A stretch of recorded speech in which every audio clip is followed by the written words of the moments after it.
새해들어 세 번째 주일 예배를 드리시는 우리 원동의 모든 성도님들에게 올해 우리 원동교회 표처럼 은혜와 감사가 언제나 가득하시기를 예수님 이름으로 축원합니다.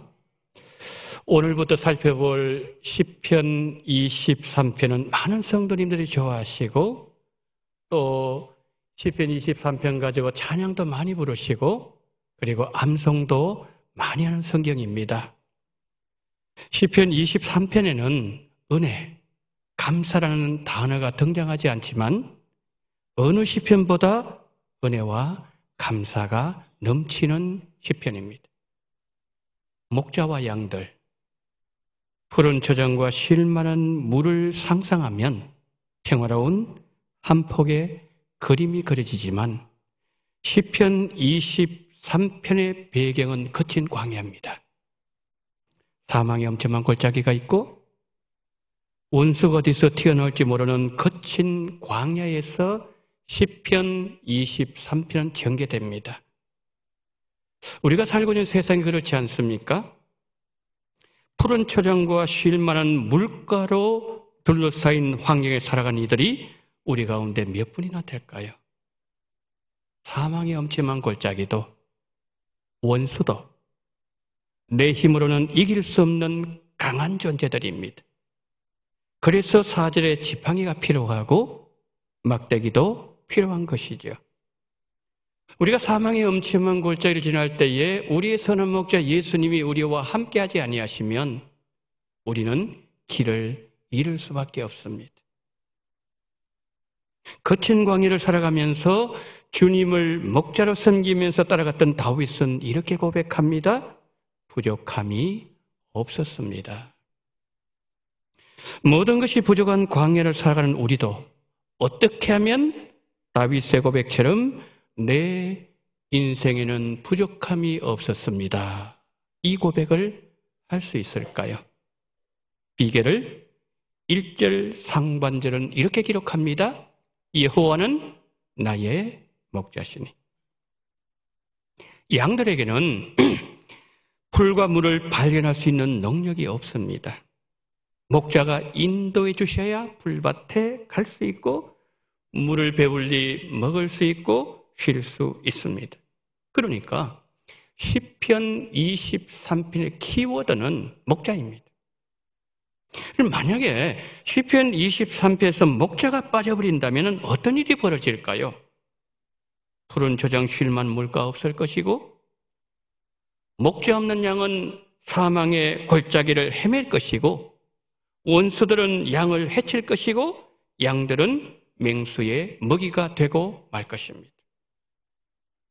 시편 23편의 모든 사건들은 목자를 중심으로 펼쳐지고 있습니다. 양이 목자를 따라가면 2절에 어떻게 말씀하고 있습니까? 푸른 초장에 누이실 것이다. 이 누인다는 제 말씀은 긴장을 풀고 편안하게 휴식을 취한다는 말입니다.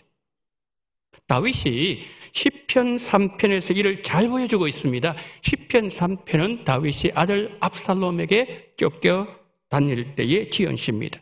시편 3편 1절 5절 한번 보실까요? 여호와여 나의 대적이 어찌 그리 많은지요 일어나 나를 치는 자가 많으니이다. 내가 누워 자고 깨었으니 여호와께서 나를 붙드심이로다. 다윗은 시편 3편 1절에서 이렇게 단식합니다. 나의 대적이 어떻게 그렇게 많습니까? 나를 치는 자가 너무나도 많습니다. 다윗 주변에 대적들이 정말 너무나도 많았습니다. 압살롬이 반역했다는 소식을 다윗이 들었을 때 얼마나 놀라고 두려웠던지 왕궁을 급히 나와서 감람산을 올라갈 때 신발도 신지 못하고 울면서 도망할 만큼 다윗은 급했고 두려웠습니다. 얼마 지나지 않아서 다윗의 고백이 바뀝니다. 5절 다시 한번 보실까요? 내가 누워 자고 깨었으니 여호와께서 나를 붙드심이로다. 다윗은 말합니다. 나는 누웠습니다. 나는 편안하게 밤에 잠을 잤습니다. 그리고 아침에 잠에서 깨어났습니다. 내가 다리를 뻗고 편안하게 잠을 잘 수 있었던 것은, 내가 아침에 눈을 뜰 수 있었던 것은 여호와께서 나를 붙들어 주셨기 때문입니다.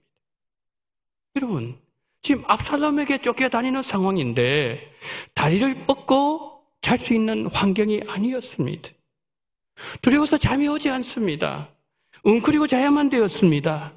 언제 쳐들어오면 또 도망갈 그런 기세를 가지고 있어야 됩니다. 노루는 언제나 웅크리고 긴장하면서 잠을 잔다고 합니다. 노루는 너무 잘 놀랍니다. 힘이 없습니다. 겁이 많은 짐승이기 때문에 그렇습니다. 지금 다윗 마찬가지예요.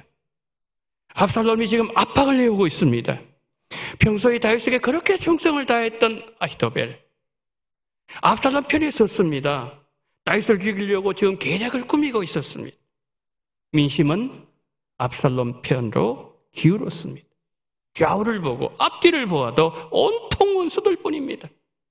그러면 다윗의 마음이 흔들릴 수 있고 두려울 수 있는 환경이지만 다윗이 편안하게 잠을 자고 상쾌한 아침을 맞이할 수 있었던 것은 하나님이 다윗의 목자가 되어주셔서 다윗을 붙잡고 계셨기 때문입니다. 사랑하는 성도 여러분, 하나님의 손이 우리 성도님들을 꼭 붙들고 계신다는 것을 늘 기억하시기를 바랍니다. 하나님께서 부족한 저를 꼭 붙잡고 계신다는 고백을 했던 제 경험 하나를 잠시 나누겠습니다. 제 고향은 불교와 샤머니즘이 아주 강한 지역입니다. 집집마다 부적을 다 붙여놓습니다. 절에 열심을 내는 사람들이 참 많았습니다. 어느 날 제가 예수님을 인격적으로 만나게 되었고 예수님을 따라가기 시작했을 때 아버님이 갑자기 아프기 시작했어요. 사람들은 말을 한마디씩 하기 시작했습니다. 저 가정이 저렇게 예수를 믿더니 어려움이 찾아오고 문제가 생기는 거지. 저 집 곧 망할 거야. 예수님 믿지 않았을 때는 이웃과 관계가 좋았습니다. 친척과 관계가 아주 좋았습니다. 그런데 예수님을 믿고 하나님을 목자로 섬기면서 따라가기 시작하자 이웃들과 친척들이 핍박하기 시작했어요. 그런데 하루는 가까운 친척이 오시더니 너 때문에 집안이 망하는 거야. 예수 믿는 거 포기해. 그래서 제가 방에다가 예수님 사진을 걸어놨는데 사진을 다 떼가버렸어요. 그러면서 저에게 막 이 저주에 가까운 말과 욕설을 막 퍼붓는 거예요. 인간을 생각해 보면 참 화가 났어요. 아주 힘들고 마음이 상했습니다. 그런데 놀라운 것은 제 마음이 요동이 일어나지 않았어요. 마음이 너무너무 편안했습니다.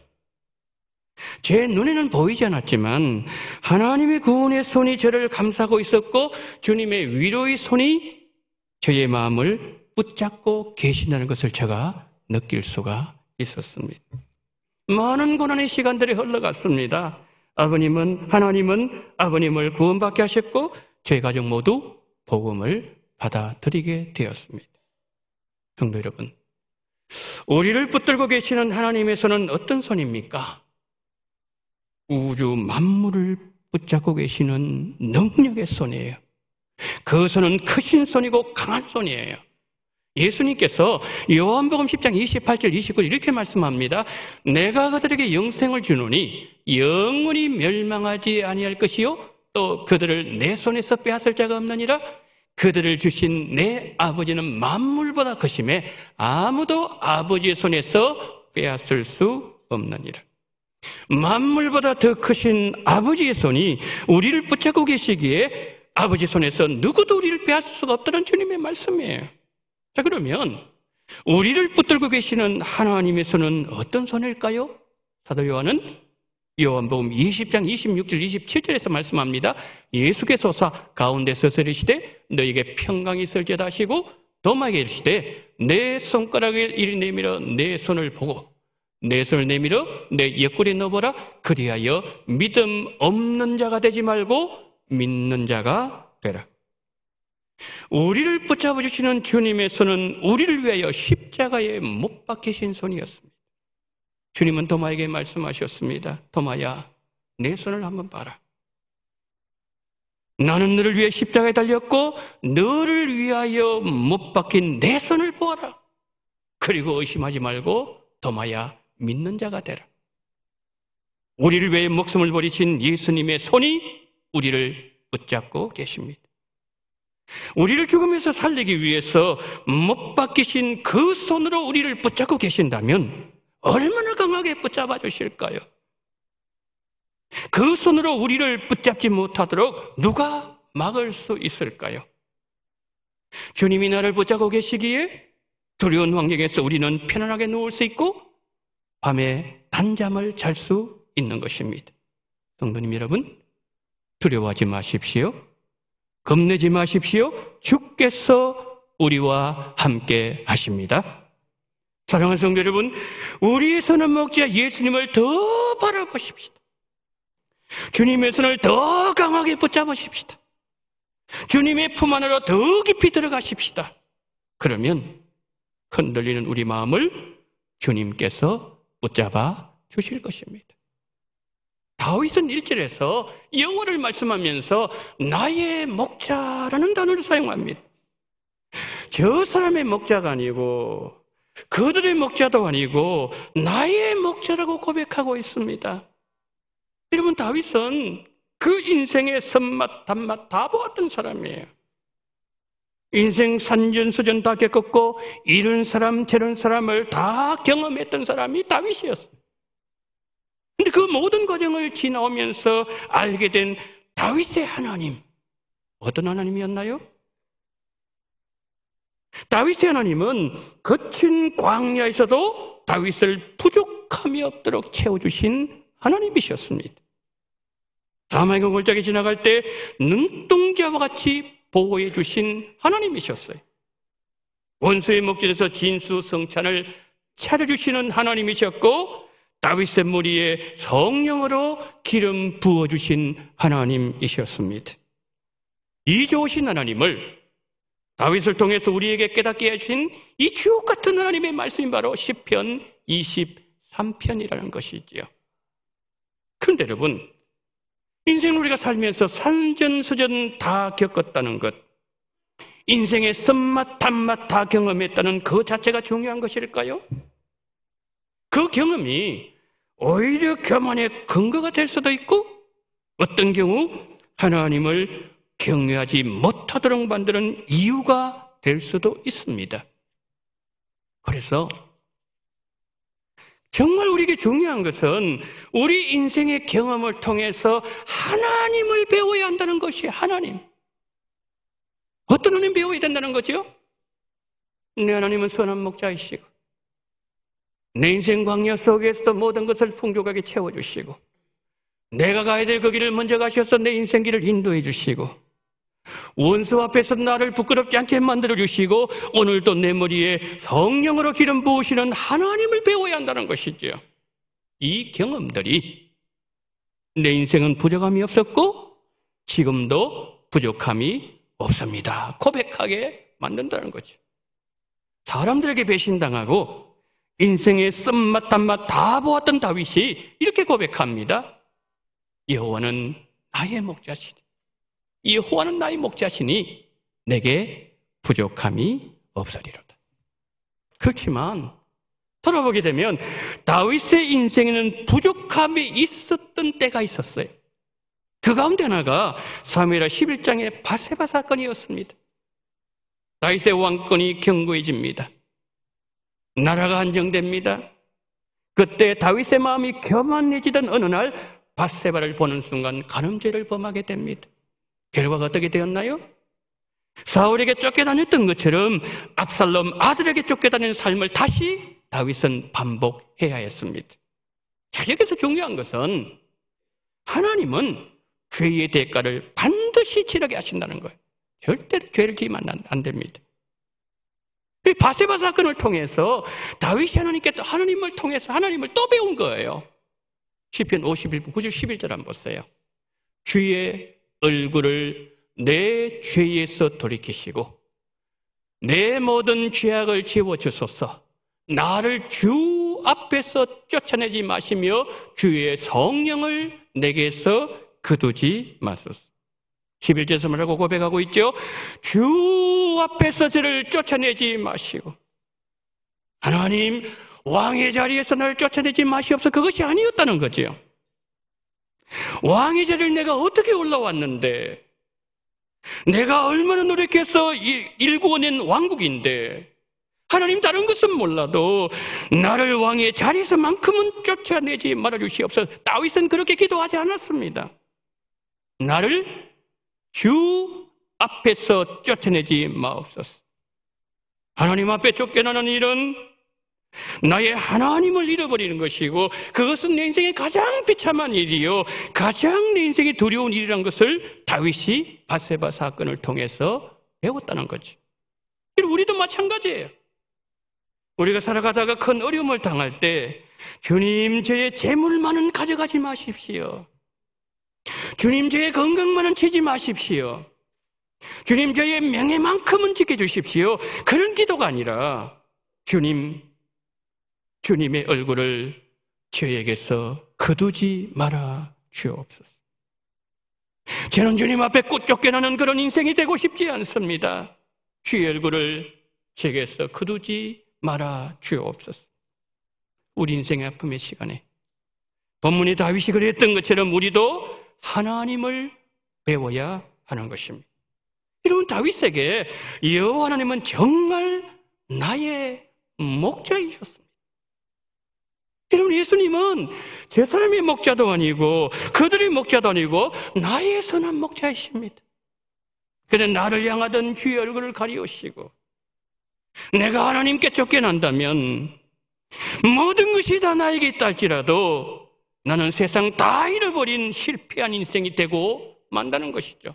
왜요? 나의 선한 목자 예수님을 아는 지식이 가장 고상한 지식이고, 그리고 우리가 가지고 있는 지식 중에 최고의 지식이 예수님을 아는 지식이기 때문에 그렇습니다. 그러기에 여호와는 나의 목자시니, 이 다윗의 고백은 우리 모두에게 정말 중요한 신앙 고백이 되어진다는 거지요. 우리가 신약을 보면 신약에도 하나님을 아는 자 한 사람이 등장합니다. 디모데후서 1장 12절 보실까요? 이로 말미암아 내가 또 이 고난을 받되 부끄러워하지 아니함은 내가 믿는 자를 내가 알고, 또한 내가 의탁한 것을 그날까지 그가 능히 지키실 줄을 확신함이라. 바울의 고백이죠. 바울이 지금 고난을 당하고 있습니다. 그렇지만 그는 부끄러워하지 않았어요. 왜냐하면 바울이 나의 주님을 알고 있었기 때문입니다. 여러분, 디모데후서는 바울이 땅에서 남긴 마지막 서신입니다.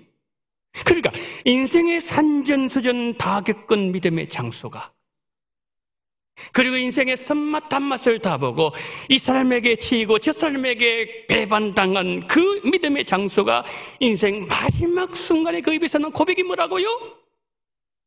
내가 믿는 주님을 나는 압니다. 내 인생의 그런 발걸음마다 주님께서 나를 어떻게 보여주셨고 나를 어떻게 여기까지 인도해 주셨는지 나는 알고 있습니다. 나는 내 주님의 사랑의 손을 거부할 수 없고 나의 주님을 내가 알고 있습니다. 내가 복음을 전하다가 고난을 당하고 있지만 이 고난은 나의 주님을 위해서 당하는 고난이기에 나는 절대로 부끄럽지 않습니다. 사랑하는 성도 여러분, 성도님들의 지난 삶 속에서 보여주신 주님의 손길이 있었습니까? 하나님을 알게 하는 경험이 있으셨는지요? 내가 믿는 하나님을 내가 안다면 광야 같은 인생을 걸을지라도 고난도 두렵지 않고 부끄럽지 않다는 거예요. 왜요? 선하신 나의 주님께서 이 광야길을 나와 함께 걷고 계시기 때문입니다. 주님이 나와 함께 하시면 나는 부족함이 없게 되고 어떤 고난도 능히 이겨내게 된다는 말씀입니다. 설교 끝나고 난 뒤에 찬송가 384장 나의 갈 길 다 가도록 찬양을 부를 것입니다. 중국 지하교회 지도자 왕명도 이야기를 소개하려고 합니다. 중국이 1949년도 공산화되었습니다.